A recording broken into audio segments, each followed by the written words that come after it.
नमस्कार दोस्तों, स्वागत है आपके अपने YouTube चैनल रीडिंग लवर्स पर। दोस्तों, आज की जो वीडियो इसमें हम करने वाले हैं, आपका जो हरियाणा में टीचर एलिजिबिलिटी जो टेस्ट है टीजीटी पीजीटी वाला, जिसके आगे होने की संभावना है, तो आपकी एग्जाम के लिए महत्वपूर्ण क्वेश्चन आज की वीडियो में हम यहाँ पर लेकर आए हैं। और अगर आप जो स्टेट के अलावा सीटी वाला जो एग्ज़ाम है, इसकी भी अगर आप तैयारी कर रहे हैं, तो ये क्वेश्चन आपके इस एग्ज़ाम के लिए भी महत्वपूर्ण ज़्यादा रहने वाले हैं। क्योंकि इसमें हमने आप जो सबसे पहले जो आपके हरियाणा जी के जो इसके क्वेश्चनों को लिया है, और उसके बाद में जो अन्य सब्जेक्ट होंगे उससे महत्वपूर्ण क्वेश्चन हम यहाँ पर करने वाले हैं। सभी के सभी यहाँ पर वेरी वेरी इंपॉर्टेंट क्वेश्चन है, क्योंकि यहाँ से जो आपको एग्जाम में क्वेश्चन देखने को जरूर मिलेंगे। इसके अलावा महत्वपूर्ण अपडेट रहेगी, जिसने भी यहाँ पर HPSC में पीजीटी ज्योग्राफी और ये मैथ वगैरह जो है इनके एग्ज़ाम दिए थे, तो इन सभी के मार्क्स आ चुके हैं। अगर आपने मार्क्स नहीं देखे हैं तो वो वाली वीडियो आपको इस वीडियो के अंत में मिल जाएगी, इसमें जाकर आप अपने मार्क्स चेक कर सकते हैं। तो जल्दी से अपने जो क्वेश्चन है उनको देख लेते हैं, जिसमें हमारा यहाँ पर पहला क्वेश्चन है। क्वेश्चन है, सरस्वती घाटी के कुरुक्षेत्र के 10 राजाओं के बीच लड़ा गया जो महान युद्ध, ये सबसे पहले लड़ा गया था। पानीपत का, महाभारत, कलिंग या मुगलों का आगमन, किससे पहले लड़ा गया था ये? और यहाँ पर जो इसमें सी आंसर है ऑप्शन बी वाला। तो कौन सा था? महाभारत से पहले लड़ा गया था। तो महाभारत युद्ध से पहले सरस्वती घाटी में कुरुक्षेत्र जो क्षेत्र है, यहाँ पर 10 राजाओं की लड़ाई हुई थी। लेकिन इस क्षेत्र को महाभारत का जो युद्ध है इसने दुनिया भर में प्रसिद्धि दी थी। तो महाभारत से पहले हुआ था 10 राजाओं के बीच में। तो ये HSC ने जो एक बार क्वेश्चन पूछा था, तो इस कारण से भी जो महत्वपूर्ण हो जाता है। अगला क्वेश्चन आ जाता है हमारा, कौन सा राजवंश मुख्यतः हरियाणा से संबंधित था? भरत, मौर्य, लोधी या फिर गुप्त वंश? तो यहाँ पर कौन सा है जिसका संबंध हरियाणा से है? कौन सा राजवंश है ये? तो यहाँ पर अगर हम देखें तो ये जो भरत वंश जो आया है ऑप्शन ए में, तो इसको माना गया है। हरियाणा का गौरवशाली इतिहास है और राज्य पौराणिक भारत वंश का घर था, जिसने भारत को भरत नाम, भरत जो थे उन्होंने भारत नाम दिया था इसको, इनके नाम पर पड़ा है, भरत के नाम पर। नेक्स्ट आ जाता है, प्रसिद्ध जो हेमू थे, हेमू विक्रमादित्य, जिसने हरियाणा में शासन किया था पहले, इनमें से कौन थे? तो एक किसान थे, व्यापारी थे, प्रशासक थे, या फिर कोई, मतलब कौन थे? तो इसमें अगर हम देखें तो कौन थे? व्यापारी थे, तो ऑप्शन सी वाला हो जाएगा, सम्राट हेमचंद्र विक्रमादित्य, या फिर हेमू भी कह देते हैं इनको। ये अंतिम हिंदू राजा थे, जिसने मध्यकाल में 16वीं शताब्दी में भारत पर राजा किया था, भारत पर राज किया था। और भारतीय इतिहास का एक महत्वपूर्ण समय रहा है जब मुगल एवं अफगान वंश दोनों ही दिल्ली में राज्य के लिए तत्पर थे। तो यहाँ पर प्रसिद्ध जो हेमू जो है, हेमू विक्रमादित्य, हेमचंद्र का देते हैं प्रथम, और ये अंतिम हिंदू राजा थे। तो ये एक व्यापारी थे, तो ऑप्शन जो है यहाँ पर सी वाला इसका हो जाएगा। नेक्स्ट जो हमारा क्वेश्चन आ जाता है, हरियाणा का प्राचीन महाकाव्य यहाँ पर माना गया है। कौन सा? ऋग्वेद, भगवत गीता, यजुर्वेद या अथर्ववेद? चार वेद होते हैं, ऋग, यजु, साम, अथर्ववेद और सामवेद। ऋग्वेद, यजुर्वेद, सामवेद और अथर्ववेद, ऐसे 4 वेद हैं। तो यहाँ पर ऑप्शन को देखें तो इनमें कौन सा हरियाणा का प्राचीन महाकाव्य है? तो कौन सा है? इसी को माना गया है यहाँ पर, भगवत गीता को। यहाँ पर इसी में ही श्री कृष्ण ने अर्जुन को गीता का उपदेश दिया था कुरुक्षेत्र में। नेक्स्ट हमारा यहाँ पर क्वेश्चन आ जाता है, तो पांडवों के जो गुरु थे, पांडवों के गुरु द्रोणाचार्य, गुरु द्रोण, कुरुक्षेत्र युद्ध के दौरान ये किसकी ओर से लड़े थे?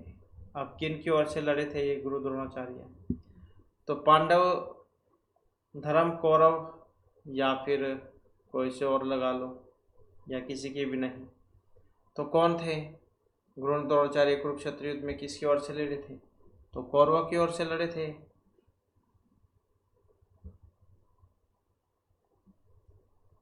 नेक्स्ट आ जाता है, कुरुक्षेत्र की युद्ध भूमि को जाना जाता है, पानीपत, कुरुक्षेत्र, मेवात या कारगिल? तो कौन सा है यहाँ पर? कुरुक्षेत्र है। तो कुरुक्षेत्र जो युद्ध भूमि है इसको धर्म की भूमि के नाम से भी जाना जाता है। किसके? धर्म भूमि के नाम से। तो धर्म भूमि जैस के नाम से भी ये जान जाती है। कुरुक्षेत्र जो कुरुक्षेत्र में है इसको धर्म भूमि के नाम से भी जाना जाता है। नेक्स्ट है हरियाणा में राजा जनमेजय का संबंध कौन से नगर से माना गया है? तो ये झज्जर, सफीदो, नारनौल, जगाधरी, मतलब कौन सा है राजा जनमेजय का संबंध? तो राजा जनमेजय जैन का जो संबंध है ये सफीदों से माना गया है। तो जो ऑप्शन बी में यहाँ पर दिए गए हैं। और सफीदो जो इसको 5000 साल पहले महाभारतकालीन पांडव अर्जुन के जो परपोते थे और महाराजा परीक्षित के पुत्र जनमेजय इन्होंने बसाया था। और अपने पिता महाराज परीक्षित का तक्षक नाग के द्वारा दर्शन से हुई मृत्यु से दुखी होकर महाराज जनमेजय ने इस भूमि पर एक सर्पदमन नामक यज्ञ करवाया था। तो इसके बाद से जो ये जो जगह जो थी इसका नाम सर्पदमन या पड़ गया था, जो बाद में फिर ये सफीदों के नाम से जाना गया। अगला क्वेश्चन आ जाता है किस ग्रंथ में हरियाणा को बहुधान्यक कहा गया है? तो हरियाणा को बहुधान्यक भी कहा गया है। तो महाभारत, विष्णु पुराण, रामायण या फिर अष्टदई कौन सा या काव्य था? तो काव्य है ये महाभारत।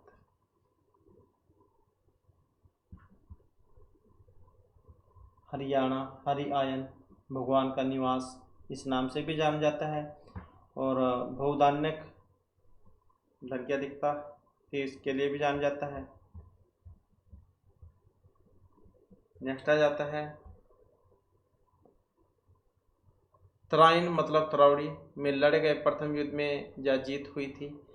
तो किन की जीत हुई थी? बलबन, हेमचंद्र, पृथ्वीराज चौहान या फिर कुतुबुद्दीन जो ऐबक है। तो तरोड़ी मतलब तराइन भी कह देते हैं इसको। किन के बीच हुई थी? ये पृथ्वीराज चौहान के। और 2 युद्ध हुए थे यहाँ पर, 1191 में हुआ था, दूसरा 92 में हुआ था। तो पहला जो युद्ध जो 1191 ईस्वी है इसमें हुआ था मोहम्मद गौरी और पृथ्वीराज चौहान के बीच में। तो इस युद्ध में जो ये राजपूत जो थे पृथ्वीराज चौहान पहले युद्ध में जाए जीत गए थे, मोहम्मद गौरी को हरा दिया था इन्होंने। और जो दूसरा युद्ध जो था इसमें जो ये हार गए थे, क्योंकि इन्हीं की गलती की वजह से जो ये युद्ध हारे थे, क्योंकि ये पहले युद्ध में इनको छोड़ देते हैं तो फिर ये दूसरे में जीत जाते हैं। इसके बाद सूरजकुंड का निर्माण किन के द्वारा कराया गया था? अनंगपाल द्वितीय, हेमचंद्र महिपाल या फिर जो सूरजपाल है। तो नाम से भी आप याद रख सकते हैं इसको, सूरजकुंड, सूरजपाल, सूरजकुंड ऐसे, क्योंकि इन्हीं के नाम पर इसका नाम पड़ा है। तोमर वंश के शासक थे सूरजपाल, तो इनके द्वारा इसका निर्माण कराया गया था। और फतेह जो ये फरीदाबाद जो है वहाँ पर है। और फरवरी के महीने में यहाँ पर सूरजकुंड का मेला भी लगता है फरीदाबाद में। नेक्स्ट है कुरुक्षेत्र को पहले श्लोक में धर्म क्षेत्र के रूप में वर्णित किया है। अब कुरुक्षेत्र को पहले श्लोक में धर्म क्षेत्र मतलब कुरुक्षेत्र के रूप में वर्णित किया था पुराण, रामायण, महाभारत, गीता। तो किसमें? तो इसमें अगर हम देखें तो ऑप्शन डी वाला हो जाएगा हमारा, गीता में। तो गीता में ही है श्लोक ये। नेक्स्ट आ जाता है हरियाणा राज्य का जो सबसे बड़ा जो भौगोलिक हिस्सा है ये दक्षिण में अरावली पर्वतमाला है, यमुना घग्गर का मैदान है, उत्तर पूर्व में जो शिवालिक की पहाड़ियाँ हैं या अर्ध रेगिस्तानी रेतला मैदान है। तो यहाँ पर जो है ये कौन सा हरियाणा राज्य का सबसे बड़ा भौगोलिक जो हिस्सा यहाँ पर माना गया है? अब कौन सा है इनमें? तो ऑप्शन बी वाला है यमुना घग्गर का मैदान, जो ऑप्शन बी में यहाँ पर आया है।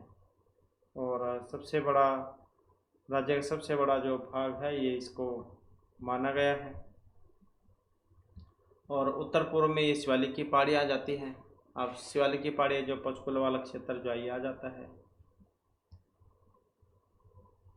अगला क्वेश्चन आ जाता है हमारा बनावली नामक जो सिंधु सभ्यता है उसका उत्खनन स्थल किस राज्य में स्थित है? ये बनावली नामक सिंधु सभ्यता का उत्खनन जो स्थल है,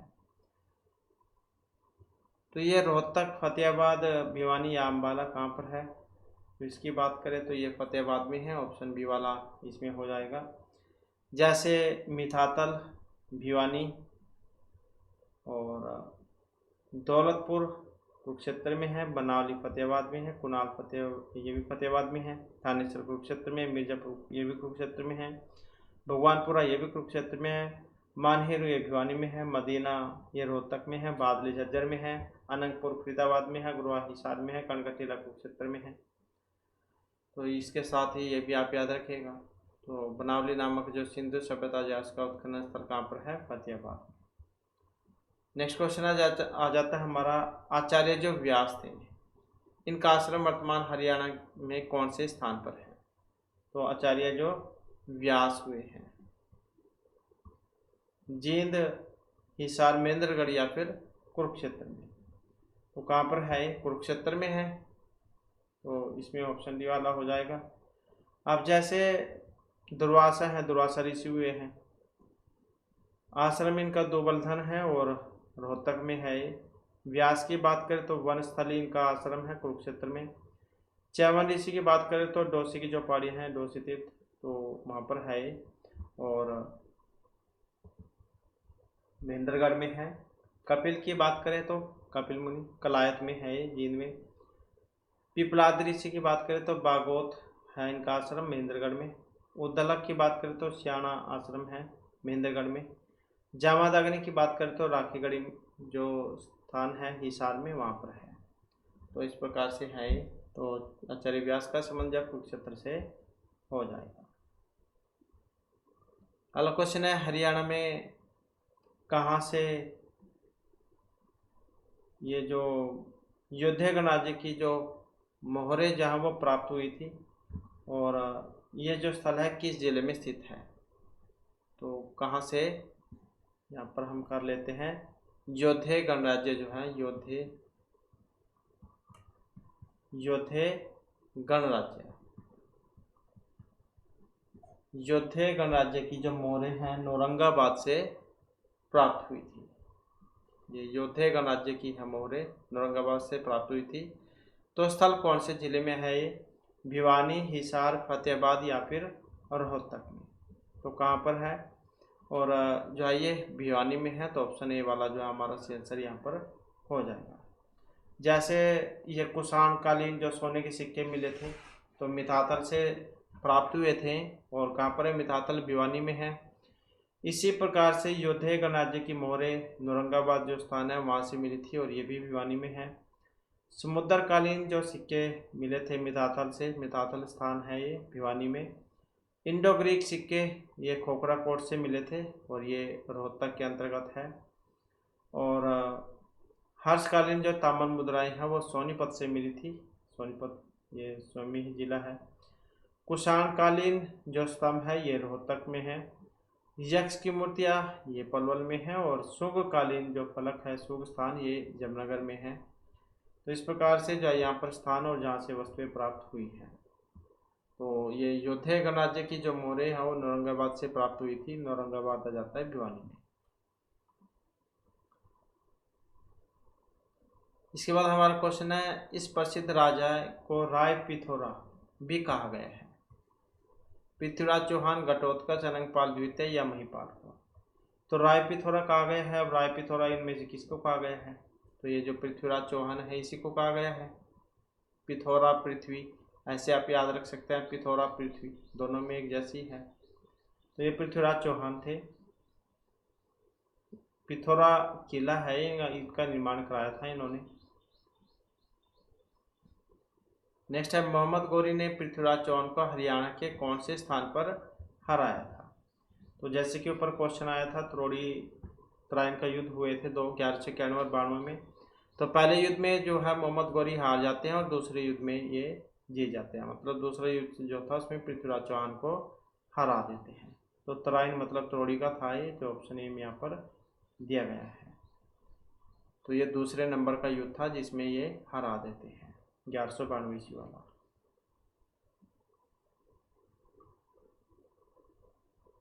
नेक्स्ट हमारा क्वेश्चन आ जाता है, महमूद गजनवी जो थे इन्होंने हरियाणा के जो थानेसर स्थान है, हरियाणा में स्थानेश्वर कह देते थे पहले, तो इसमें आक्रमण किया था 1054-14 1263 ईस्वी या फिर 1492 ईस्वी में। तो महमूद गजनवी ने थानेसर पर आक्रमण किया था, तो 1014 में, ऑप्शन बी इसका हो जाएगा। और 1025 में जो गुजरात में जो ये सोमनाथ मंदिर है वहाँ पर आक्रमण किया था इन्होंने, और टोटल 17 बार भारत पर आक्रमण इन्होंने किया था। नेक्स्ट आ जाता है, हरियाणा का एक सिख जो लोहगढ़ है, इनमें से किस शासक की राजधानी ये रहा है? तो हरियाणा का स्थान है लोहगढ़, तो किस शासक की राजधानी रहा है? महाराजा रणजीत सिंह, यादविंदर सिंह, बंदा सिंह बहादुर की, या फिर कोई सा भी नहीं? तो कौन सा था ये सिख जो स्थान है लोहगढ़?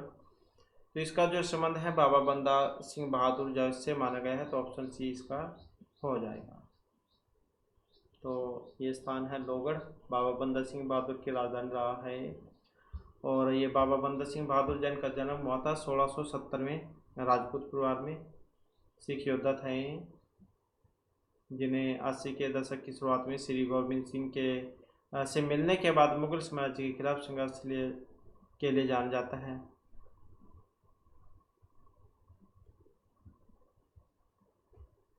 नेक्स्ट आ जाता है क्वेश्चन हमारा, प्राचीन समय में हरियाणा की नदी के किनारे किस मतलब प्राचीन काल में हरियाणा जो है ये किस नदी के किनारे पर स्थित था? तो प्राचीन समय में हरियाणा किस नदी के किनारे स्थित था? तो कौन सी नदी के किनारे स्थित था? थापरा और यमुना, मारकंडा या फिर सरस्वती? तो प्राचीन समय में हरियाणा कौन सी नदी के किनारे स्थित था? तो नदी कौन सी है ये? और इस नदी का जो नाम है ये सरस्वती है।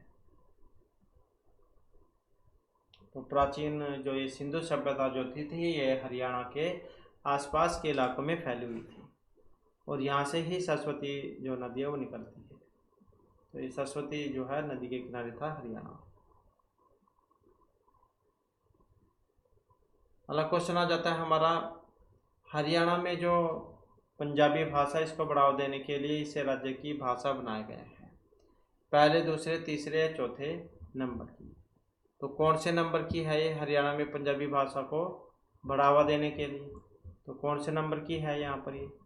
और इसमें अगर हम देखें तो कौन सा नंबर है? पहले नंबर पे तो यहाँ पर जो हिंदी है वो हो जाएगी, अब दूसरे नंबर की हो जाएगी ये पंजाबी। तो ऑप्शन बी वाला इसमें हमारा सी आंसर जो हो जाएगा। पहले ये तमिल थी इसमें,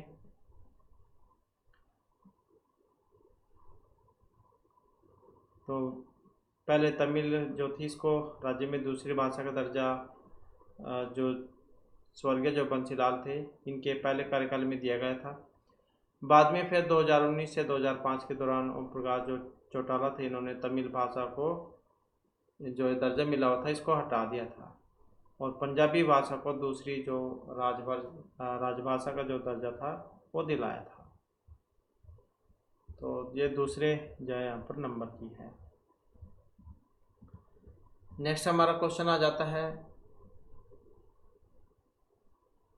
1857 की जो क्रांति थी इसमें जो पटौदी जो है इनका नेतृत्व किया था। अब इसका नेतृत्व अकबर, अगली मंगल पांडे, मंसूर अली या राजा खान सिंह, तो किन्होंने किया था? और ये किया था अकबर अली ने।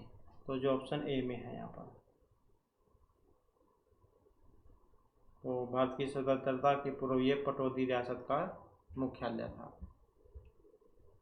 नेक्स्ट है, 10 अप्रैल 1919 को गांधी जी को हरियाणा के किस जिले से गिरफ्तार किया गया था? तो स्थान कौन सा है 10 अप्रैल 1919 को? सोनीपत, रोहतक, पलवल या फिर पानीपत से? तो ये था पलवल से, ऑप्शन जो सी में है। तो हरियाणा का जो पलवल स्टेशन है वहाँ से गिरफ्तार किया था गांधी जी को, और प्रथम गिरफ्तारी थी ये भारत में। नेक्स्ट आ जाता है 1916 में जो चौधरी छोटू राम है इन्होंने रोहतक से किस साप्ताहिक पत्रिका का प्रकाशन किया था? तो 1916 में चौधरी छोटू राम ने रोहतक से किस साप्ताहिक पत्रिका का प्रकाशन किया था? तो ये पत्रिका कौन सी है? सिख, हिंदू, जाट या कोई सी भी नहीं? इसका नाम क्या था? तो ये था जाट गजट। तो चौधरी छोटूराम ने रोहतक से साप्ताहिक पत्रिका थी जिसका प्रकाशन किया था, तो ये जाट गजट थी 1916 में।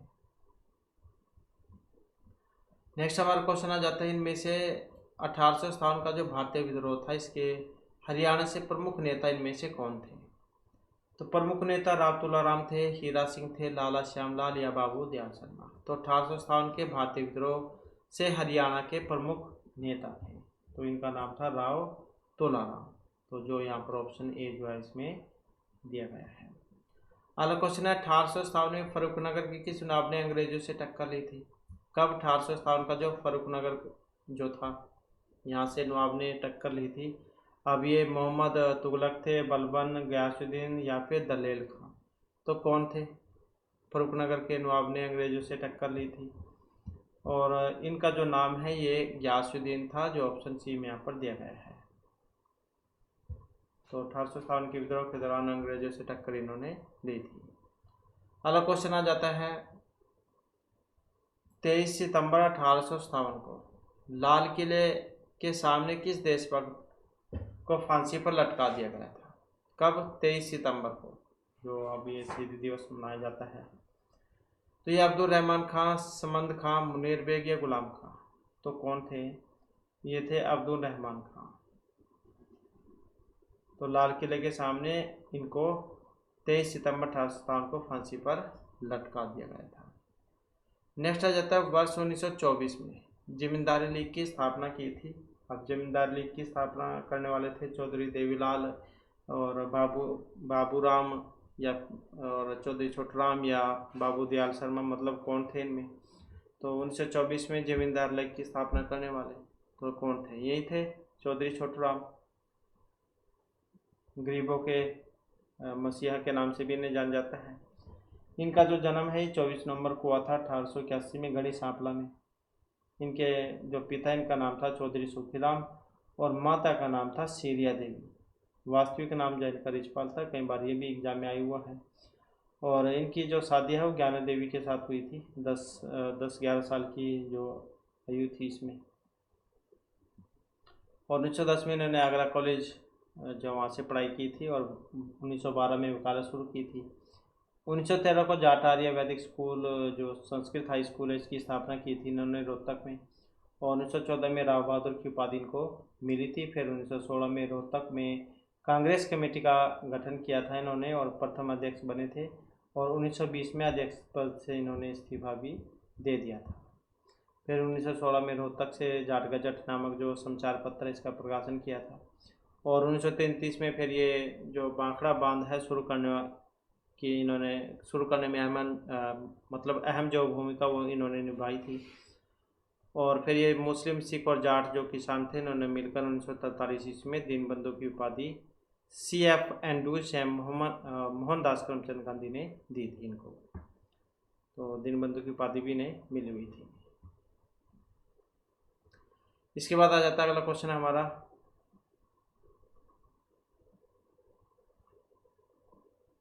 1857 की क्रांति के समय विभिन्न क्षेत्र के नेतृत्वकर्ताओं को उनके क्षेत्रों से सम्मिलित कीजिए। तो यहाँ पर इनका जो मिलान जो है वो करना है, इसका संबंध कहाँ से है?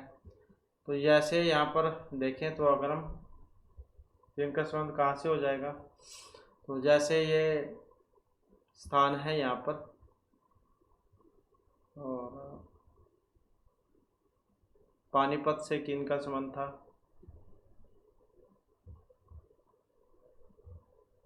तो इसमें देखें तो किन का संबंध हो सकता है हमारा? तो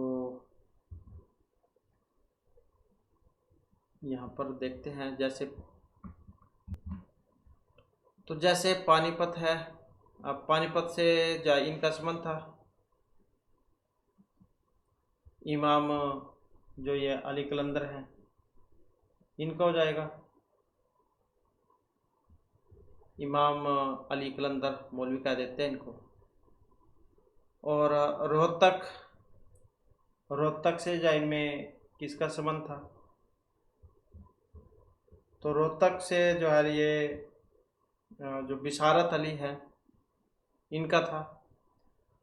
और हिसार से इनको हो जाएगा मोहम्मद आजिम, और रेवाड़ी से जो राव तुलाराम है इनका, इस प्रकार से हो जाएगा।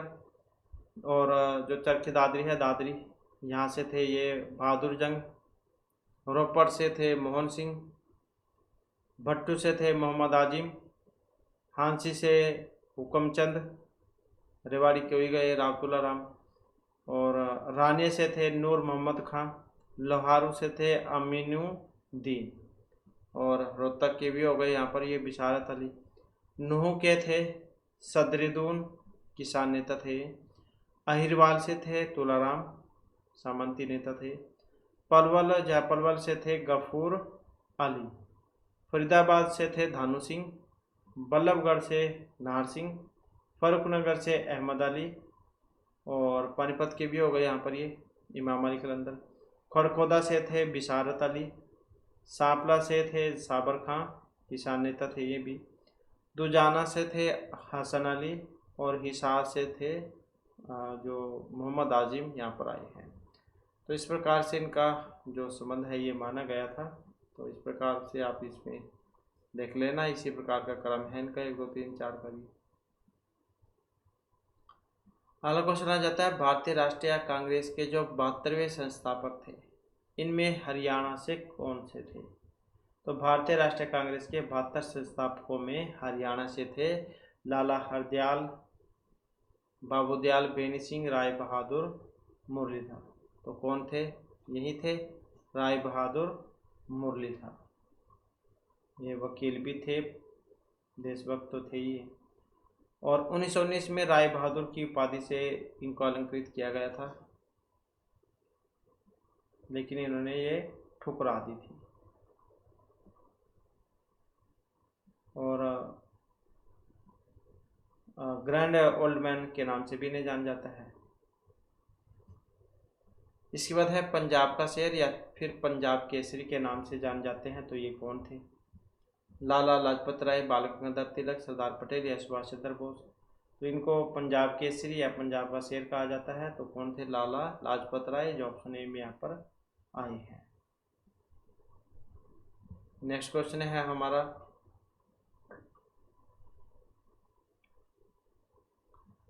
हरियाणा का कौन सा स्थान स्वाधीनता सेनानी लाला लाजपत राय के राजनीतिक तथा सामाजिक गतिविधियों का केंद्र रहा है? तो ये कौन सा था यहाँ पर? तो हरियाणा का कौन सा स्थान स्वाधीनता सेनानी लाला लाजपत राय के राजनीतिक तथा साथ ही साथ अन्य गतिविधियों का स्थल भी था? अम्बाला, झज्जर, जींद, हिसार। तो ये कौन सा था इसमें? तो ये वाला था हिसार। तो लाला लाजपत राय के पिता थे लाला राधाकृष्ण। इनका तबादला हुआ था 1886 में रोहतक से हिसार में। तो लाला जो लाजपत राय थे वह भी इनके साथ ही हिसार आ गए थे, और यहाँ फिर इन्होंने आर्य समाज की स्थापना की थी। अगला क्वेश्चन आ जाता है, स्वामी दयानंद सरस्वती ने रेवाड़ी पहुंचने पर सर्वप्रथम यह क्या आरंभ किया था? तो ये धर्मशाला, गौशाला, दयानंद मठ का निर्माण या मंदिर का निर्माण, क्या काम किया था इन्होंने? तो गौशाला बनवाई थी इन्होंने, ऑप्शन बी में जो आई है।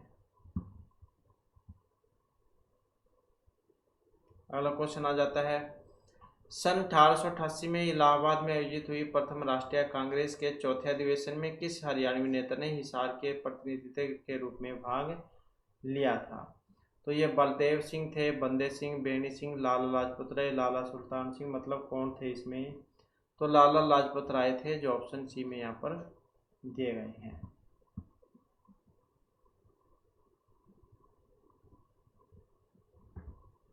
तो 1888 में जो कांग्रेस का चौथा अधिवेशन जो था, इसमें हिसार के प्रतिनिधि के रूप में इन्होंने भाग लिया था। अगला क्वेश्चन है, यहाँ पर भी इसमें एक अलग है, अब इनमें एक अलग है, वो कौन है? हिसार के संस्थापक मोहम्मद, और फरीदाबाद के शेख फरीद, रेवाड़ी के राजा रेवत या सिरसा के राजा सारस। एक गलत है। अब गलत इनमें कौन से वाला हो सकता है? तो हिसार के कौन थे? फिरोज शाह तुगलक, फिरोज शाह तुगलक थे हिसार के। फरीदाबाद के कौन थे? शेख फरीद। और रेवाड़ी के राजा रेवत। और जो रोहतक है, रोहतक के थे राजा जो रोहतास ब्रह्मो, हांसी के आसाराम जाट थे। और पानीपत के थे ये महाराजा दंडपति, और जज्जर के थे छज्जू जाट। तो हिसार के संस्थापक जो है यहाँ पर ये जो इसमें मोहम्मद जो आया है, तो यही गलत हो जाएगा इसमें। मोहम्मद क्या नाम था इनका हिसार के, मोहम्मद बिन तुगलक, तो यही हो जाएगा इसमें अलग, क्योंकि हिसार के थे फिरोज तुगलक, तो यही गलत हो जाएगा इसमें।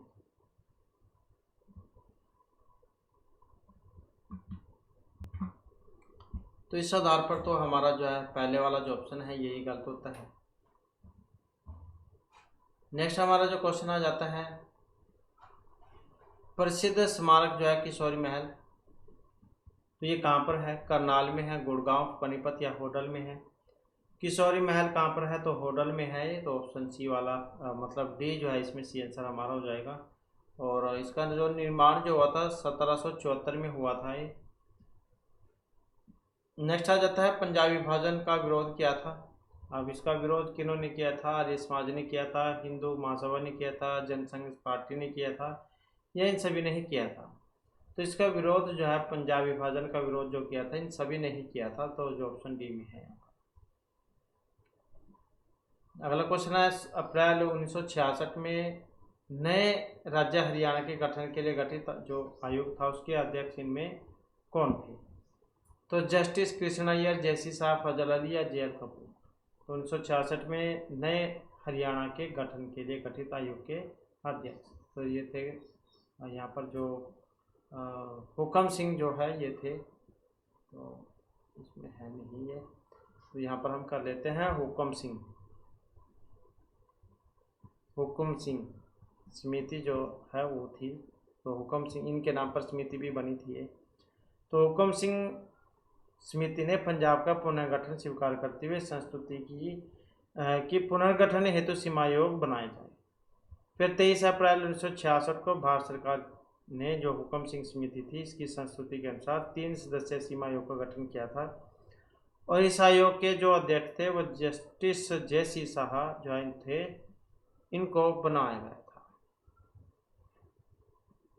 तो यहाँ पर जो इसमें आयोग के अध्यक्ष पूछा गया है, अध्यक्ष तो जे.सी. शाह थे, इसमें अध्यक्ष जे.सी. शाह थे। नेक्स्ट आ जाता है, नाथूराम गोडसे को फांसी की सजा किस जेल में हुई थी? हिसार, भिवानी, रोहतक या फिर अम्बाला में?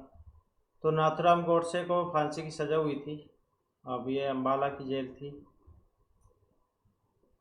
अम्बाला वाले 15 नवंबर और 1949 को दी गई थी अम्बाला जेल में।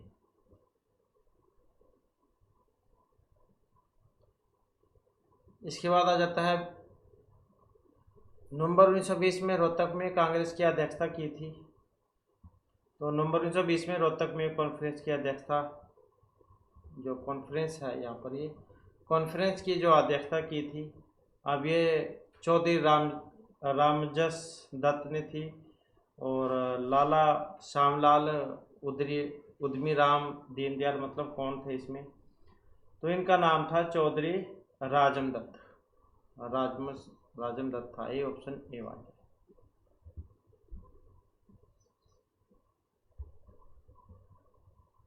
और इसमें लाला जो श्यामलाल थे वो स्वागत समिति के प्रधान थे। नेक्स्ट आ जाता है, मई 1921 में सरकारी न्यायालयों को फेल करने के लिए राष्ट्रीय न्यायालय की स्थापना हुई थी। मई 1921 में सरकारी न्यायालयों को फेल करने के लिए राष्ट्रीय न्यायालय की स्थापना सोनीपत, भिवानी, अम्बाला या पानीपत, तो कहाँ पर हुई थी ये? तो कहाँ पर हुई थी? यह हुई थी मई 1921 में और भिवानी में, तो भिवानी में हुई थी। अगला क्वेश्चन आ जाता है, 17 फरवरी 1921 को महात्मा गांधी ने कहाँ राष्ट्रीय जो वैश्य स्कूल जो है इसकी नींव रखी थी, तो ये वैश्य स्कूल है। तो 17 फरवरी 1921 को महात्मा गांधी ने कहाँ पर राष्ट्रीय वैश्य स्कूल की नींव रखी थी? तो ये रोहतक, भिवानी, हिसार, अम्बाला। तो कौन सा स्थान था ये? और ये स्थान था रोहतक। तो ये जो ऑप्शन ए में यहाँ पर आया है। अगला क्वेश्चन आ जाता है, असहयोग आंदोलन के दौरान हरियाणा प्रांत में हिसार जिले में सर्वप्रथम किस जो नेता थे इनको गिरफ्तार किया गया था असहयोग आंदोलन के दौरान? तो ये प्यारे लाल थे, मोहम्मद शौकत है, ये मोहम्मद शौकत अली थे, अर्जुन लाल सेवी थे, या फिर पंडित नेकीराम शर्मा थे। तो असहयोग आंदोलन के दौरान हरियाणा प्रांत में हिसार जिले से सर्वप्रथम किस नेता को गिरफ्तार किया गया था? तो पंडित नेकीराम जो शर्मा हैं इनको गिरफ्तार किया गया था। अगला क्वेश्चन आ जाता है, नसीबपुर मतलब नारनौल किस रूप में इन्हें जाना जाता है? मराठों की विजय के मराठे जो है इनके मराठों की विजय के लिए, औरंगजेब के आक्रमण के कारण, ठारसो स्थान की क्रांति के कारण, या फिर जो तैमूर लंग थे इनके अत्याचार के कारण से। तो नसीबपुर मतलब जो नारनौल है इसे जाना जाता है। अब किस रूप में इन्हें जाना जाता है? और इसे जाना जाता है ठारसो स्थान की क्रांति के लिए। तो जो ऑप्शन सी में यहाँ पर आया है। नेक्स्ट आ जाता है हमारा क्वेश्चन, पूना समझौता ये हुआ था। अब पूना समझौता कब हुआ था? 10 मार्च 1950 में, 9 दिसंबर 1946 में, 18 अप्रैल 1951 में, या 26 जनवरी 1950 में। तो भूदान आंदोलन हुआ था 18 अप्रैल 1951 में। तो जो ऑप्शन सी में यहाँ पर दिया गया है। और संत जो विनोबा भावे थे इनके द्वारा आरंभ किया गया था ये 18 अप्रैल 1951 में। और स्वैच्छिक भूमि सुधार आंदोलन था ये। अगला क्वेश्चन है, हरियाणा में असहयोग आंदोलन ये कब हुआ था? 1925, 30, 20, 18 में कब हुआ था असहयोग आंदोलन? तो ये हुआ था वर्ष 1920 में। अगला क्वेश्चन है, खिलाफत आंदोलन इसका हरियाणा में विरोध हुआ था। सरकारी जो पद थे उनको वापस करके खिलाफत कमेटी बनाकर स्कूलों में पढ़ना छोड़कर, या इन सभी के द्वारा। तो खिलाफत आंदोलन के विरुद्ध लोग कैसे आए थे? तो ये सभी काम करके, जो ऑप्शन डी में आया है, जो सरकारी नौकरी पे थे नौकरी छोड़ दी थी, कमेटी बनाई थी और स्कूलों में पढ़ना छोड़कर। 19 अक्टूबर 1919 को। कब? 1919 में। तो 19 अक्टूबर की डेट थी ये, 19 अक्टूबर 1919 में। तो संपूर्ण जो देश था इसमें खिलाफत दिवस मनाया था। नेक्स्ट है, गांधी जी कब गिरफ्तार किए गए थे? तो कब हुए थे गिरफ्तार ये? जनवरी 1919 में, 20 अप्रैल में, या अप्रैल 1921 में। तो हरियाणा के पलवल जिले में अंग्रेजों ने गांधी जी को कब गिरफ्तार किया था? तो ये किया था अप्रैल 1919 में, और पलवल से गिरफ्तार हुए थे।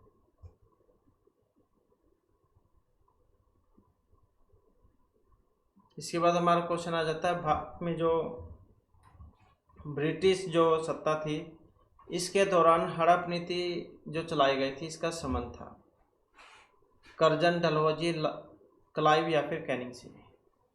तो भारत में ब्रिटिश सत्ता के दौरान 1848 में, कब? 1848 ईस्वी में लॉर्ड जो डलहौजी थे इन्होंने रियासतों के विलय के लिए एक नीति लागू की थी जिसका नाम था हड़प की नीति।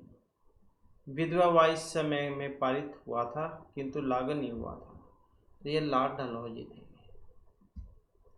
जिसमें ये किसी का अगर लड़का नहीं होता था वारिस तो उसको अपने में मिला देते थे।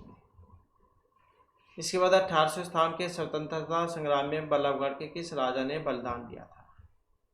तो ये बल्लभगढ़ के राजा थे जिन्होंने बलिदान दिया था, प्रताप सिंह, विजय नाहर या महावीर सिंह। तो इनका नाम था राजा नाहर सिंह। ऑप्शन जो सी में आए हैं। 9 जनवरी 1858 को राजा नाहर सिंह को अंग्रेजों के द्वारा फांसी दे दी गई थी। कब? 9 जनवरी को, 9 जनवरी और 1858 में। और 8 जो ये जनवरी जो इसको राजा नाहर सिंह के बलिदान दिवस के रूप में भी मनाया जाता है। नेक्स्ट आ जाता है 1857 की क्रांति में हरियाणा के वीरों की पराजय का कारण था। अब वीरों की पराजय का कारण कौन सा था इसमें? जो अन्य जो रियासत जो थी, अन्य रियासत से सहयोग न मिलना, शस्त्र या पर्याप्त मात्रा में न मिलना, नेतृत्व का अभाव भी था, या ये सभी कारण थे। तो 1857 की क्रांति में हरियाणा के वीरों की पराजय का कारण था ये सभी का होना। नेक्स्ट आ जाता है रोड टैक्स का विरोध हुआ था 1919 में। तो ये सर्वप्रथम कहाँ पर हुआ था? पानीपत, हिसार, सोनीपत, अम्बाला में। तो कहाँ पर हुआ था? अम्बाला में हुआ था ये 1919 में। जो जलियांवाला बाग कांड था इसी दौरान हुआ था वो। तो ये तो जो हमारे आपके जो हरियाणा जी के जो इसके महत्वपूर्ण क्वेश्चन थे। और इसके बाद में फिर हमारे जो आपके जो इंग्लिश ग्रामर जो है इसके महत्वपूर्ण जो क्वेश्चन हैं ये आ जाते हैं। और जिसमें हमारे यहाँ पर क्वेश्चन है, तो इसके बाद हमारे क्वेश्चन आ चुके हैं यहाँ पर, जिसमें हमारा यहाँ पर पहला क्वेश्चन है select the most appropriate meaning of the given idea. तो मुहावरे लोकोक्तियाँ जो है यहाँ पर आ जाती हैं। तो जिसमें पहला क्वेश्चन है कि स्टार्ट फ्रॉम स्क्रैच। इसका जो यह मतलब क्या होता है? टू स्टार्ट और create something from the very beginning, address an issue, to develop something out of waste material, या to point out something from. तो इसका मतलब क्या होता है स्टार्ट फ्रॉम स्क्रैच? इसका अर्थ दिया गया है मतलब बिल्कुल नए सिरे से किसी चीज़ की शुरुआत करना। तो इसमें देखें तो यहाँ पर इसका सी आंसर कौन सा हो सकता है? तो यही हो जाएगा ऑप्शन ए वाला, टू स्टार्ट और create something from a very beginning. मतलब शुरू से या बिल्कुल नए सिरे से कोई चीज़ बनाना है, उसकी शुरुआत करना, उसको क्या देते हैं? Start from scratch. अगला क्वेश्चन आ जाता है select the most appropriate antonyms of the underline word. तो यहाँ पर क्या है इसका जो विपरीतार्थक विलोम उल्टा जवाब बताना है। Evening get dark very early in the cold weather. मतलब इस ठंडा जो मौसम है इसमें शाम बहुत जल्दी अंधेरी हो जाती है, सर्दियों में जल्दी छिप जाता है दिन। तो इसको क्या कहा जाएगा? शैडो, डीम, ब्राइट या ग्लूमी। तो क्या कहा जाएगा? तो इसमें अगर हम देखें तो सी आंसर जो हमारा रहेगा ऑप्शन सी वाला। तो क्या कहा जाएगा? इसे ब्राइट कहा जाएगा, क्योंकि डार्क अंधेरे को क्या देते हैं? तो अंधेरा मतलब प्रकाश, उजाला, चमकीला। तो यही हो जाएगा इसका ब्राइट, क्योंकि शैडो तो छाया को कह देते हैं, डिम मतलब धुंधला, और ग्लूमी मतलब उदास। अगला क्वेश्चन है sentences of a paragraph are given below in jumble order. Arrange the sentence into correct order to from a meaningful and correct paragraph. मतलब ये जो यहाँ पर जो पैराग्राफ जो आया है इसकी लाइनें आगे पीछे हैं, इनको सही सुसंगत बनाना है, मतलब सही लाइनें इसकी बनानी है। अब जब हम इनका सही क्रम जो बनाएंगे तो कौन सा वाला बनेगा इसमें? तो इसमें देखें तो ये वाली बनेगा ऑप्शन डी वाला, DBCA। तो ये वाली लाइन इसमें बनेगी कि गौरैया ज़्यादातर जगहों पर घरों और बिना घरों में पाई जा सकती है। गौरैया जो चिड़ी होती है, और यह अन्य दो प्रजातियां यूरोपीय स्टार्लिंग और रोक कबूतर के साथ सबसे आम पक्षी प्रजातियों में से एक है। घरों के बाहर उनकी लगातार स्थिति उन्हें अनदेखा करना आसान बनाती है। हालांकि शोर प्रदूषण के कारण आजकल उनकी आबादी घट रही है। पहले बहुत सारी चिड़िया गरसल्ली वगैरह देखने को मिलती थी, अब तो बहुत कम हो गई है। तो यहाँ पर गौरैया जो पक्षी है इसकी बात हुई थी, तो इसका DBCA या ये वाला बनेगा। इसके बाद select the option that can be used as a one word substitute for the given group of words. तो वाक्यांश के लिए जो एक शब्द है वो यहाँ पर इसमें आ जाते हैं। तो a person who performs magic to entertain people, एक व्यक्ति जो लोगों का मनोरंजन करने के लिए मैजिक करता है, जादू करता है, उसको आल्केमिस्ट, एंजल, मैजिशियन या पामिस्ट क्या कहा जाएगा? तो आल्केमिस्ट, एंजल देवदूत जो होता है उसको क्या देते हैं? मैजिक मतलब जादू, जादूगर, मैजिशियन। पामिस्ट, हस्तरेखाविद या उसको क्या देते हैं। अब जो जादू सिखाएगा तो जादूगर ही उसको कहेंगे, तो इसका देखें तो यही सी आंसर हमारा हो जाएगा। जादू सिखाने वाले को जादूगर ही कहेंगे। नेक्स्ट आ जाता है select the most appropriate option to substitute the underline segment in the given sentence. Transnational increase for example serve the nation states integrity and corrupt state society relations. तो उदाहरण के लिए जो ये अंतर्राष्ट्रीय संबंध है राष्ट्र राज्य की अखंडता को खंडित करते हैं और राज्य समाज के संबंधों को भ्रष्ट करते हैं, तो इसे क्या कहा जाएगा यहाँ पर। अब क्वेश्चन एंड एक्रोड, ये सामंजस्य और क्षण कह देते हैं। डिफरेंस एंड रिलेटिव मतलब ये विचलन और सापेक्षता का कह देते हैं। सेवरेंस एंड रेवोल्यूशन, अलगाव और क्रांति कह देते हैं। और कंट्रोवर्सी एंड डिमिनियंस, ये विवाद और कमी जा कह देते हैं। तो इसको जो है देखें तो कौन सा रहेगा इसका ऑप्शन, देखें तो ऑप्शन ए वाला हो जाएगा इसका, ये वाला पोसेशन और इरोड मतलब ये सामंजस्य और क्षण। तो ये जो इरोड जो आया है इसका मतलब होता है धीरे धीरे नष्ट होना।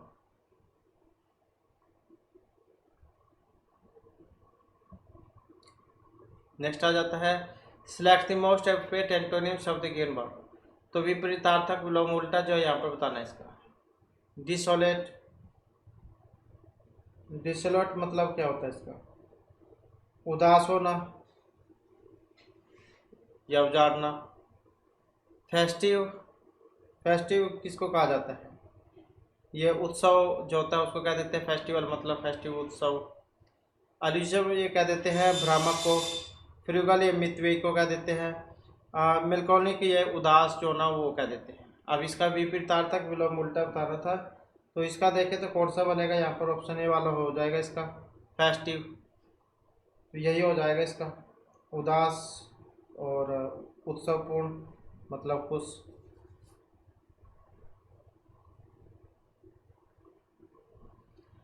इसके बाद select the most appropriate option that has the same meaning as the italic segment. His illness became blessing a disgrace when he married his nurse। तो कौन सा बनेगा,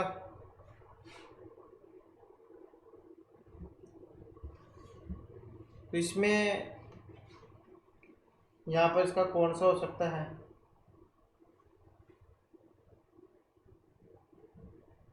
तो ऑप्शन देखें तो यहाँ पर इसका जो है ए वाला हो जाएगा।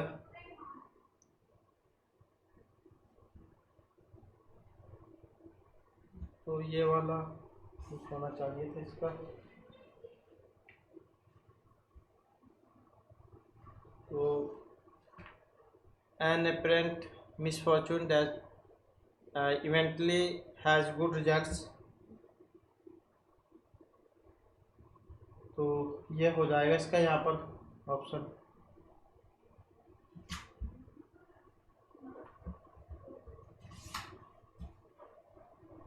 इसका मतलब जो दुर्भाग्य प्रतीत होता है लेकिन उसके परिणाम अच्छे आते हैं। लगता है देखने में खराब है लेकिन रिजल्ट बढ़िया आता है। कह देते हैं कुछ व्यक्ति कि मेरे तो आज एग्जाम में बहुत बेकार गया, बहुत बेकार गया, लेकिन रिजल्ट उनका टॉप में आता है।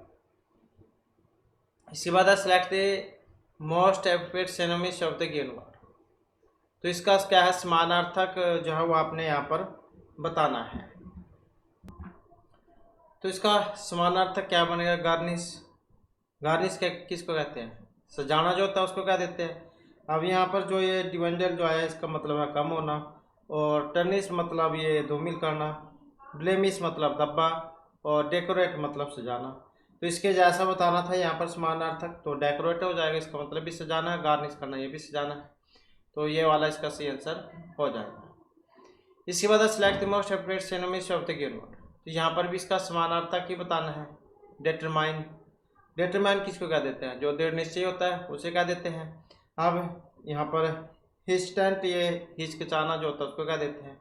लोहित, ये घृणा करने को क्या देते हैं। फ्लैटरिंग मतलब लड़खड़ाना। और ये रेसोल्यूट, दृढ़ को क्या देते हैं। इसी के जैसा बताना था। अब इसी के जैसा कौन सा है यहाँ पर, तो यही है रिसोल्यूट मतलब दृढ़, तो यही हो जाएगा इसका भी। इसके बाद select most appropriate synonyms of the given word, तो यहाँ पर भी इसका समानार्थक ही बताना है। फैल्सी, ये क्या देते हैं, भ्रम को। अब एरर, ये गलती जो होती है, त्रुटि, उसे क्या देते हैं। वेरसिटी, ये सत्यता जो होती है उसको क्या देते हैं। एविडेंस, प्रमाण को क्या देते हैं। और वेरीफाई मतलब सत्यापित करना। अब फैलेंसी का मतलब भ्रम है, तो इसमें देखें तो कौन सा होना चाहिए, मतलब एरर, त्रुटि, यही हो जाएगा इसका फिर, जो ऑप्शन ए जो है इसमें दिया गया है।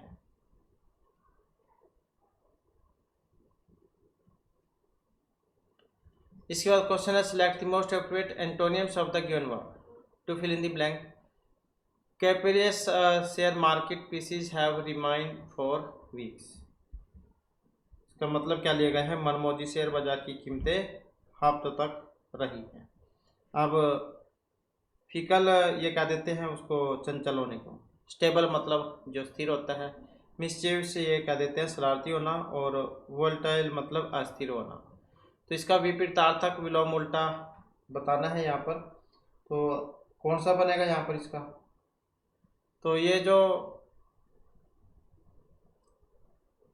देखें तो इसका उल्टा कौन सा बनेगा, स्टेबल होना, तो यही बन जाएगा इसका।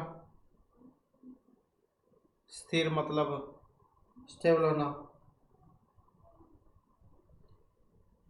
ये जो यहाँ पर आया है कैप्रिसियस, ये क्या देते हैं, जो मनमोजी जो होता है सन की, उसको।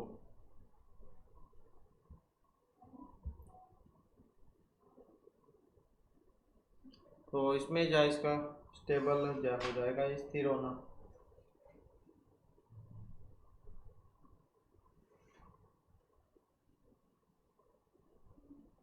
नेक्स्ट आ जाता है क्वेश्चन हमारा,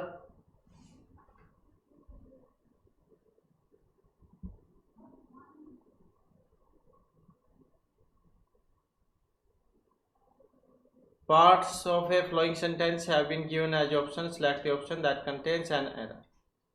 The police told the agitators to back it, else they would lathi charge.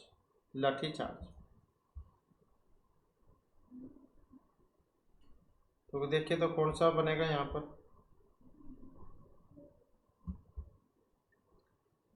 Police ने आंदोलनकारियों से पीछे हटने कहा, नहीं तो वे लाठी चार्ज करेंगे।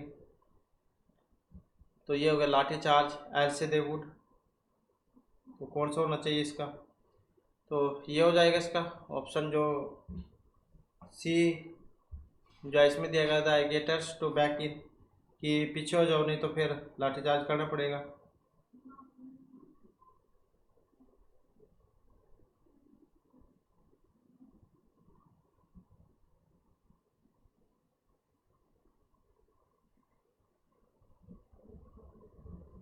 नेक्स्ट आ जाता है हमारा question, select the option that express the given sentence in active voice. तो एक्टिव वॉइस का है यहाँ पर, data is being collected by the researcher. तो जब हम इसका बनाएंगे तो यहाँ पर कौन सा बनेगा इसका, तो कौन सा वाला हो सकता है यहाँ पर, तो इसमें देखें तो ऑप्शन बी वाला हो जाएगा इसका। द रिसर्चर यहाँ से शुरू हो जाएगा, the researcher is being cut जाएगा, ये बीइंग दिया गया है। The researcher is collecting data, तो यही हो जाएगा इसमें।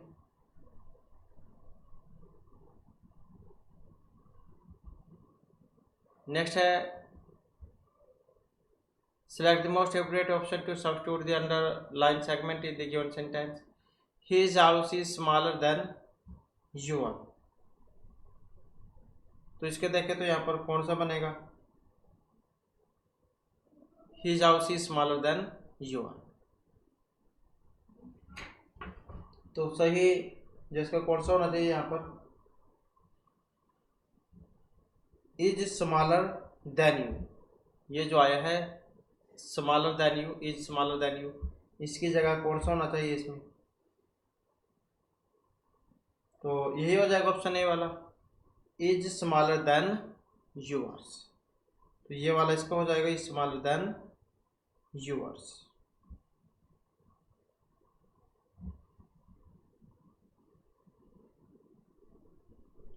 इसके बाद है part of the following sentence have been given as a option, select the option that contains an error. We took dinner in a Chinese restaurant and were amazed to see the interior of a restaurant. तो कौन सा बनेगा यहाँ पर इसका? हमने एक चीनी रेस्तरां में रात को खाना खाया और एक रेस्तरां का इंटीरियर देखकर हम हैरान हो गए, चकित हो गए। तो इसका बताना है यहाँ पर कौन सा बनेगा, कौन सा हो सकता है यहाँ पर इसका? तो यही हो जाएगा ऑप्शन बी वाला, the interior of a restaurant, the interior of a restaurant, इसमें यही है यहाँ पर। तो यहाँ पर क्या है इसमें? ए रेस्टोरेंट आया है, ए रेस्टोरेंट। तो ए रेस्टोरेंट जो इसकी जगह पर क्या होना चाहिए था? द रेस्टोरेंट, क्योंकि हम उसी रेस्तरां के इंटीरियर के बारे में बात कर रहे हैं जहाँ उन्होंने रात को खाना खाया था। तो the interior of the restaurant. तो ये ए जो है ये गलत आया है, यहाँ पर द का प्रयोग इसमें होना चाहिए था। इसके बाद है select the incorrect spelled word in given sentence. Fundamentals of every subject need to be learn on purity basic. तो प्रत्येक विषय के मूल सिद्धांतों को प्राथमिकता के आधार पर सीखा जाना चाहिए। प्योरिटी, बेसिक, फंडामेंटल्स, लर्न, कौन सा है इसमें जो गलत है? अब यहाँ पर भी गलत है इसमें, और कौन से वाला है? तो यही है ऑप्शन सी वाला, फंडामेंटल्स, क्योंकि इसकी स्पेलिंग क्या होनी चाहिए थी? FUNDA, FUNDA,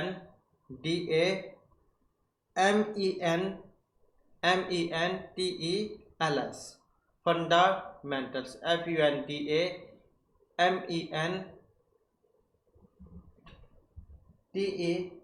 MENTELS।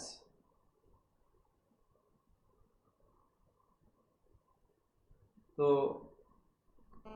ये वाली है इसमें फंडामेंटल्स। नेक्स्ट आ जाता है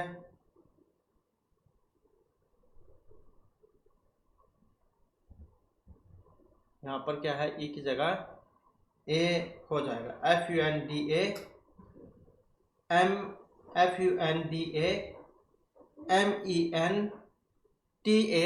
MENTELS, FUNDA funda men MENTALS, ये वाला होना चाहिए था। इसके बाद select the option that can be used as one word substitute for the given phrase. तो यहाँ पर भी वाक्यांश के लिए जो एक शब्द है वो आ जाता है। ए person who is kept captive for fulfilment of demands of money और कंडीशंस। एक व्यक्ति जिसे पैसे या फिर शर्तों की मांगों की पूर्ति के लिए बंदी बनाकर रखा जाता है। ये पर्सन मतलब जैसे अपहरण करना कह देते हैं जिसको, एक व्यक्ति जिसे पैसे या शर्तों की मांगों की पूर्ति के लिए बंदी बनाकर रखा जाता है। हॉस्टेज बंधक, हर्मिट मतलब वैरागी, हेरिटिक मतलब ये विधर्मी, और इंट्रोवर्ट मतलब अंतर्मुखी। तो उसे क्या कहा जाएगा जिसे बंधक बनाया जाता है पैसों के लिए?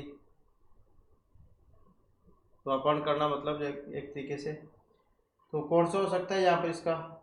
यही हो जाएगा हॉस्टेज, बंधक बनाना। तो यही हो जाएगा इसका।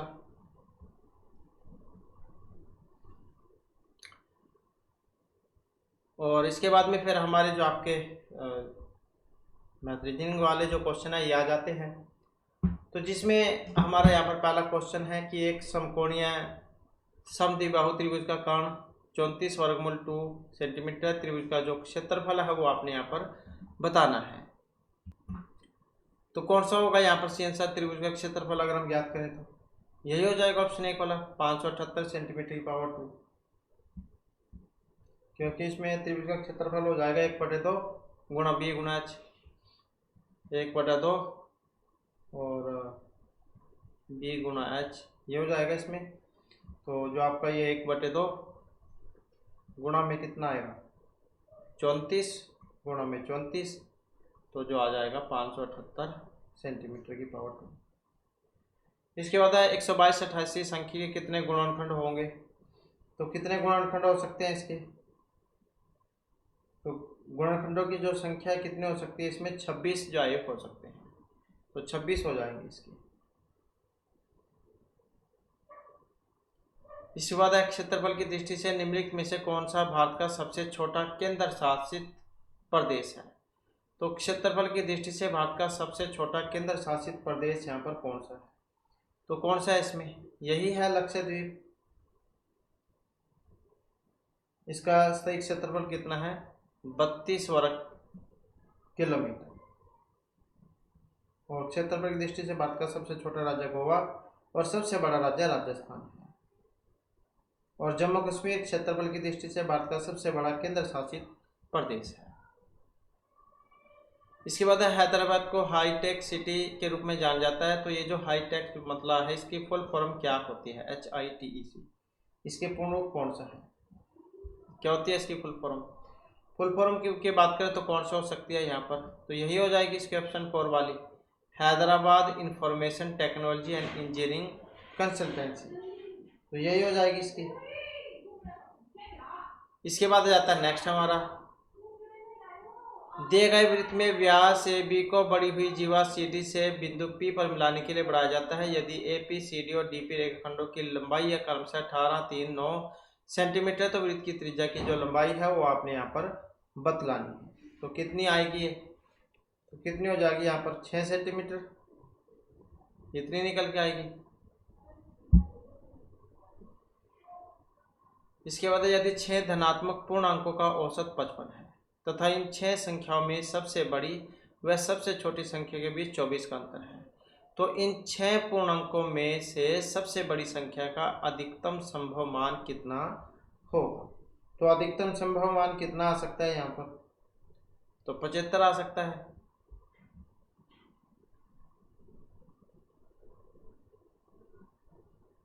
इसके बाद क्वेश्चन है निम्नलिखित में से भारत का सबसे दूरवर्ती जो अक्षांश है वो कौन सा है। तो सबसे दूरवर्ती अक्षांश उत्तरी ध्रुव, आर्कटिक सर्कल, मकर रेखा या दक्षिणी ध्रुव। तो सबसे दूरवर्ती अक्षांश इनमें कौन सा है, तो दूरवर्ती अक्षांश की बात करें तो ये दक्षिणी ध्रुव है। भारत का जो अक्षांश विस्तार कितना है 8 डिग्री 4 उत्तरी अक्षांश से 37 डिग्री 6 उत्तरी अक्षांश तक है। तो जिस कारण से उत्तरी ध्रुव और अंटार्कटिक सर्कल से इसकी दूरी तुलनात्मक रूप से कम है। मकर रेखा ये भी दक्षिणी ध्रुव की तुलना में भारत की समीप स्थित है, तो दक्षिणी ध्रुव जो इसमें ज़्यादा है। इसके बाद आ जाता है यहाँ पर इसका मान जो आपने बताना है, इसका मान किसके बराबर होगा, तो किसके बराबर होगा इसका, तो इसमें देखें तो क्या आ जाएगा, ये ऐसे ही लिख सकते हैं हम इसको 443 और ये है 1 2 3 4, ऐसे लिख सकते हैं हम इनको। तो फिर क्या से हो जाएगा 243 और ये आ जाएगा 81 और फिर कितना होगा 81 को जब हम इससे करेंगे तो 81 या 243 3 आ जाएगा इसका, ये वाला। इसके बाद दिए गए वृत्त में जिसका केंद्र O है, केंद्र पर बनने वाला त्रिकोण का माप 104 डिग्री है। वृत्त के भीतर बनाए गए चतुर्भुज में कोण O के सम्मुख कोण का माप कितना होगा, आकृति पैमाने के अनुरूप नहीं है, मतलब कैसे होगा ये वो आपने बतलाना है।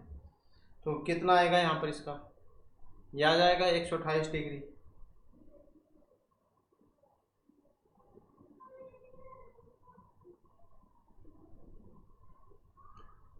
इसके बाद आ जाता है विश्व जो तपेदिक दिवस है या फिर टीबी दिवस प्रत्येक वर्ष कब मनाया जाता है, 24 सितंबर को, 24 जनवरी, मार्च या 24 अप्रैल। तो विश्व तपेदिक दिवस या फिर टीबी कब मनाया जाता है, तो ये मनाया जाता है प्रतिवर्ष 24 तारीख 24 मार्च। पंचायती राज दिवस कब मनाया जाता है? ये भी 24 तारीख को है, 24 अप्रैल को। और राष्ट्रीय बालिका दिवस ये 24 जनवरी को है। विश्व हरित दिवस 29 तारीख को है, 29 सितंबर। और ओजोन दिवस 16 सितंबर। तो इसके साथ ही आपने ये भी याद रखना है। नेक्स्ट है भारत का जो राष्ट्रीय पक्षी है मोर, इसका वैज्ञानिक नाम कौन सा है? तो मोर का वैज्ञानिक नाम कौन सा है इनमें? तो इसमें देखें तो कौन सा हो सकता है? ये वाला पावोक्रिस्टेटस। पावोक्रिस्टेटस ये इसका वैज्ञानिक नाम है। जैसे बाघ है, बाघ को क्या कह देते हैं? पैंथेरा टाइग्रिसिस ये कह देते हैं। और जो राष्ट्रीय पुष्प है कमल, न्यूलेम्बो न्यूसिफेरा ये कहा जाता है इसको, न्यूलेम्बो न्यूसिफेरा।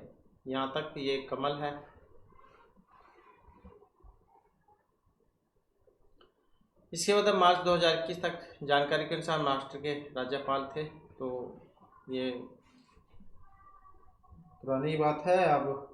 तो इसमें तो ऑप्शन जो है उस समय की बात करें तो यहाँ पर 2 वाला था। तो अब तो 2025 है यहाँ पर। तो इस समय तो ये सीपी जो राधा कृष्णन है, सीपी राधा कृष्णन, तो ये है, क्योंकि बंडारू दत्तात्रेय तो ये हरियाणा के हैं। इसके बाद है एक धनराशि को यहाँ पर जो है 7.2 वर्ष के लिए निवेश करने पर परिपक्वता पर 57.68 प्राप्त होते हैं। यदि साधारण ब्याज की दर से उसे 2% प्रति वर्ष अधिक होता है तो परिपक्वता पर राशि रुपये इतनी होती। तो निवेश की गई मूल राशि जो आपने बतानी है। तो मूल राशि यहाँ पर कौन सी थी? तो कितनी थी? 3500 रुपये थी, जो यहाँ पर ऑप्शन ए में दी गई है। इसके बाद आ जाता है जैसे 331 को 226 से हम गुणा करते हैं तो इतना आता है। इसी प्रकार से 331 को इससे हम पॉइंट में, पॉइंट भी है यहाँ पर, इसमें करेंगे तो कौन सा आंसर आएगा? तो पॉइंट है तो पॉइंट में ही आएगा। अब सीधा सिंपल है, इसी में आप देख सकते हैं यहाँ पर। तो कौन से वाला आ जाएगा इसमें? तो क्योंकि ये इसमें तो जाने का नहीं, तो इसके लिए 0 लगानी पड़ेगी हमने। तो 0 पॉइंट हो जाएगा और बाकी तो सारे ही है सेम ही। तो 0.74806 बस जहाँ पॉइंट लगाने हैं, बाकी तो सारा वही है। तो ये वाला हो जाएगा इसमें।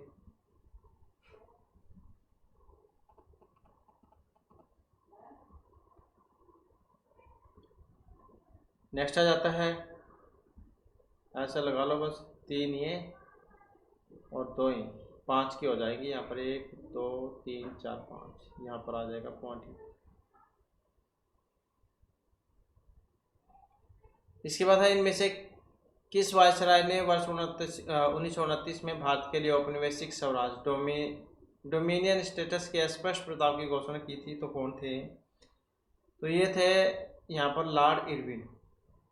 तो तत्कालीन जो वायसराय थे लॉर्ड इरविन, इन्होंने 1929 में भारत के लिए औपनिवेशिक स्वराज्य डोमिनियन स्टेटस के स्पष्ट प्रस्ताव की घोषणा की थी। और लॉर्ड रिपन को भारत में स्थानीय स्वशासन का जनक भी कहा गया है, लॉर्ड रिपन को।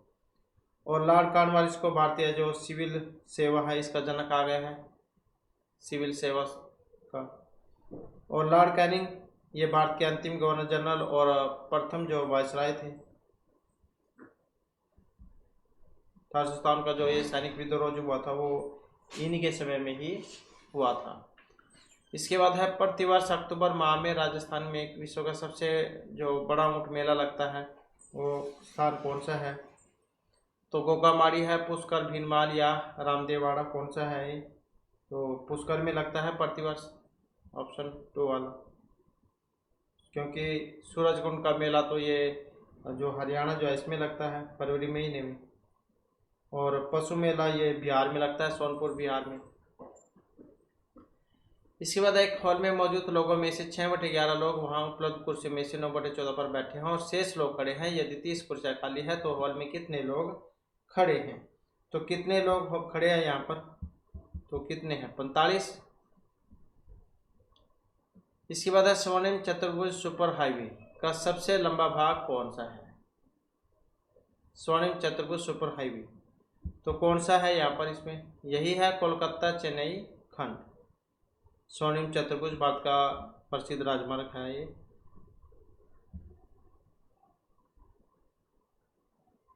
उन्नीस सौ 99 में इसकी शुरुआत हुई थी। नेक्स्ट क्वेश्चन हमारा, P@ क्यों का मतलब है P बैन है क्योंकि, P# क्यों का मतलब P पिता है क्यों का, और इस डॉलर का निशान है इसका मतलब है पत्नी, और ये प्रतिशत का मतलब है पोता। तो ये वाले जो चिन्ह के जगह पर हमने बैन पिता ये वाले जो रख लेने हैं। तो इस प्रकार से जब हम इसे रखेंगे तो कौन सा बनेगा यहाँ पर? पुत्री जो इसका बन के आएगा। तो DB की पुत्री है। इसके बाद आ जाता है 8/5 में से कितना घटाने पर 5/8 हमें प्राप्त होगा। तो कौन सा प्राप्त होगा? ऐसे भी कर सकते हैं, माना घटाई गई संख्या हो जाएगी x। तो 8/5 माइनस में x बराबर में ये 5/8 ये हो जाएगा। और इसके बाद फिर आ जाएगा यहाँ पर x बराबर, तो x बराबर कितना आ जाएगा? 8/5 और 5/8 यह आ जाएगा। तो इसका कितना होगा? 8×5 40, एलसीएम 40 आ जाएगा इसका। तो यह आएगा 64 और 25। तो यह आ जाएगा 39/40, इतना ही आ जाएगा 39/40, ऑप्शन 2 वाला। नेक्स्ट आ जाता है क्वेश्चन हमारा, दिए गए 4 समीकरणों से प्रथम 3 एक विशेष प्रणाली के आधार पर हल किए गए हैं और कोई इसमें अपरिवर्तित रहता है, इस आधार पर हल नहीं किए गए। चौथे समीकरण के लिए सही उत्तर बताइए। मतलब इसे ठीक बताना है इसमें कौन से वाला है। तो इसमें देखें तो कौन सा है? एक वाला तो ये है, 28 आया है यहाँ पर। अब 28 कैसे आया था? ऐसे आया था 9 × 6 प्लस में 2/2। तो 9 × 6 = 54 और 2 56/2। तो यह आ जाएगा 28 × 2 = 56, 28 ऐसे आया था ये। इसी प्रकार से यहाँ पर 7 का है, 7 का भी सेम वही, 7 × 4 = 28 और 2/2 मतलब 30, 15। इसी प्रकार से यहाँ पर 8 × 3 = 24 और 2 = 26/2 मतलब 13। इसी प्रकार से इसको भी देखते हैं। तो 3 × 6 = 6 × 3 = 18 और 2 = 20/2। तो 20/2 मतलब 10, यही आ जाएगा इसका ऑप्शन 3 वाला। तो इस प्रकार से जो हमारी क्लास में महत्वपूर्ण क्वेश्चन थे। नेक्स्ट वीडियो की इसमें आपके लिए नए जो महत्वपूर्ण क्वेश्चन हम लेकर आएंगे। और हमारे साथ अंत बनने के लिए धन्यवाद।